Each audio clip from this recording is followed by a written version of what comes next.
পবিত্র রমজান মাসে দিনাজপুরের বিরল এবং বোচাগঞ্জ উপজেলায় প্রায় 12 শতাধিক মসজিদের ইমামদের মাঝে জায়নামাজ ও টুপি বিতরণ করে ব্যাপক সুনাম অর্জন করেছেন দিনাজপুর জেলা বিএনপির নির্বাহী কমিটির সদস্য, সাবেক বোচাগঞ্জ উপজেলা বিএনপির সভাপতি, বিএনপির মনোনয়ন প্রত্যাশী আলহাজ সাদিক রিয়াদ চৌধুরী পিনাক।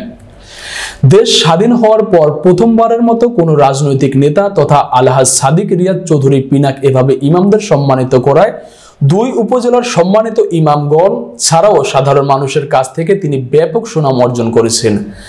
সাবেক সংসদ সদস্য, ঢাকা কলেজের সাবেক ভিপি, দিনাজপুর জেলা বিএনপির সাবেক সিনিয়র সহসভাপতি, দিনাজপুর আইনজীবী সমিতির একাধিক বারের সাবেক সভাপতি মরহুম AFM রিয়াজুল হক চৌধুরীর জ্যেষ্ঠ পুত্র আলহাজ সাদিক রিয়াদ চৌধুরী পিনাক 2001 সালে বিএনপির রাজনীতিতে সক্রিয়ভাবে জড়িত হওয়ার পূর্ব থেকেই তিনি বিভিন্ন মসজিদ মন্দিরে আর্থিক সহযোগিতা প্রদানের পাশাপাশি অসুস্থ ব্যক্তি, দরিদ্র মেধাবী শিক্ষার্থী এবং দরিদ্র জনগোষ্ঠীর কল্যাণে নিজেকে নিয়োজিত রেখেছেন। বিগত আওয়ামী সরকারের আমলে বিএনপির অনেক নেতা নিষ্ক্রিয় হয়ে গেলেও এই নেতা রাজপথ থেকে আন্দোলন সংগ্রাম করার পাশাপাশি দলীয় নেতাকর্মীদের বিপদে আপদে তাদের পাশে থেকে সাধ্যমতো সহযোগিতা করেছেন।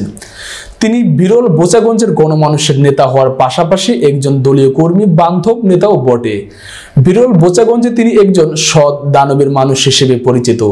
আগামী জাতীয় সংসদ নির্বাচনে বাংলাদেশ জাতীয়তাবাদী দল বিএনপির 2018 সালের ন্যায় পুনরায় তাকে এমপি মনোনয়ন দিলে এই আসন থেকে তিনি সহজেই জয়লাভ করবেন, এমনটাই প্রত্যাশা দলীয় নেতাকর্মী সহ সাধারণ মানুষের।